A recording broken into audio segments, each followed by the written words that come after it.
Two people, same city, same age. One makes $200,000 a year. The other makes $300,000 a year. Who do you think has more money in their bank account 5 years from now? You'd assume it's the 300K earner, right? Wrong. Dead wrong, actually. And today, I'm going to show you exactly why the extra $100,000 doesn't guarantee a better life, and in some cases, it can actually make things worse.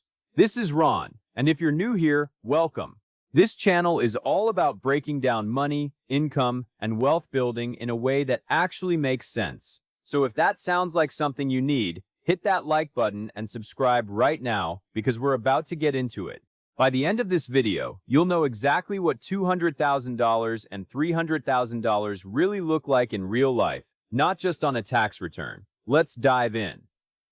Let's start with the numbers, because numbers don't lie. If you're earning $200,000 a year, after federal income tax, state tax, Social Security, and Medicare, your real take-home pay usually lands somewhere between $140,000 and $150,000 annually, depending on where you live. In a no-income tax state like Texas or Florida, you're on the higher end of that range. In a high-tax state like California or New York, you're on the lower end. Now bump that up to $300,000 a year. After taxes, you're typically taking home somewhere between $195,000 and $215,000. So yes, it's more money. Nobody's denying that.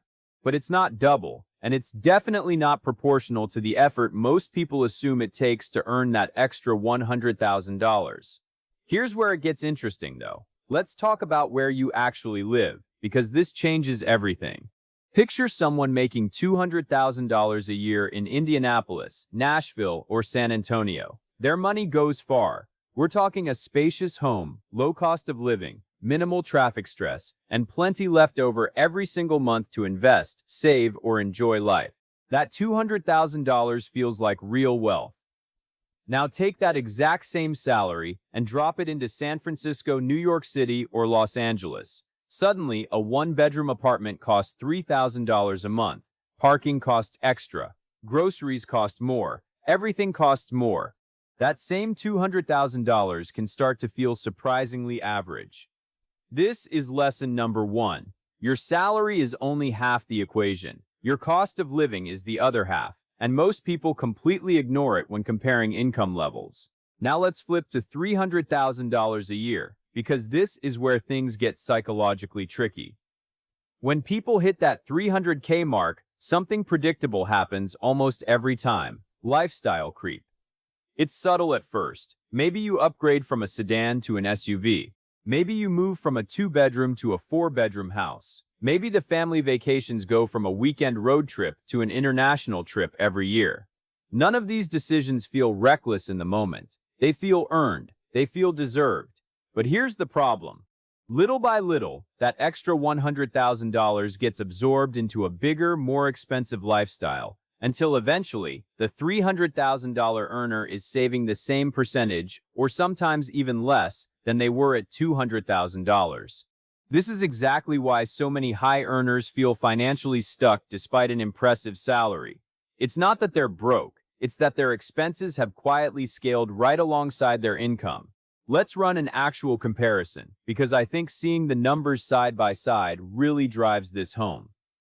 Say both people are disciplined and manage to save 20% of their take-home income every year and invest it in a simple index fund. The $200,000 earner, saving 20% of roughly $145,000, is putting away about $29,000 a year. The $300,000 earner, saving 20% of roughly $205,000, is putting away about $41,000 a year. Over 20 years, assuming a reasonable annual return, that difference compounds into a genuinely massive gap. On paper, the $300,000 earner comes out significantly ahead, and that's true if, and only if, they maintain that same 20% savings discipline. But here's the catch nobody talks about enough. Studies and surveys on high earners consistently show that as income rises, so does spending, almost proportionally, for a huge percentage of people. Which means in the real world, a disciplined $200,000 earner who saves 25 or 30% can absolutely outsave an undisciplined $300,000 earner who's only saving 5 or 10% because lifestyle creep ate the rest.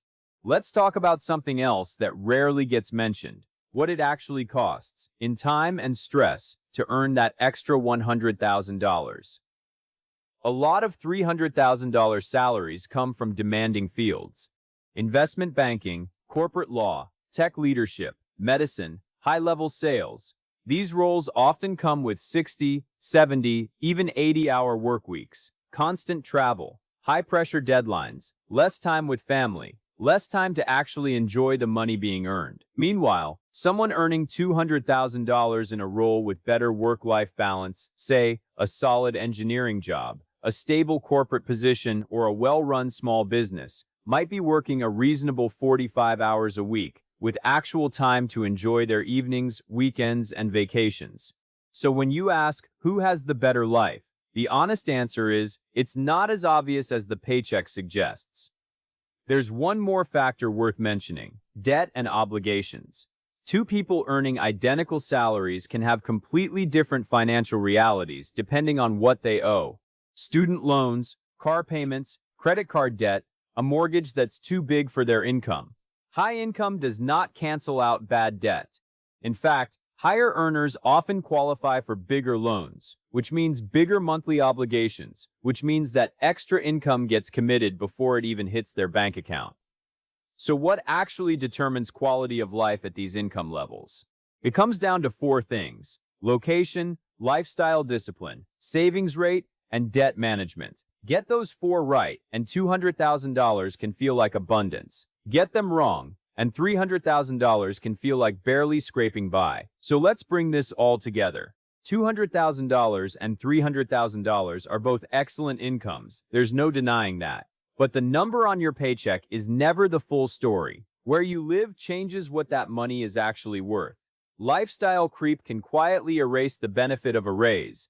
Your savings rate, not your salary, is what actually builds wealth. And the hours and stress required to earn that income matter just as much as the number itself. If you're chasing that jump from 200K to 300K, that's a great goal. Keep pushing.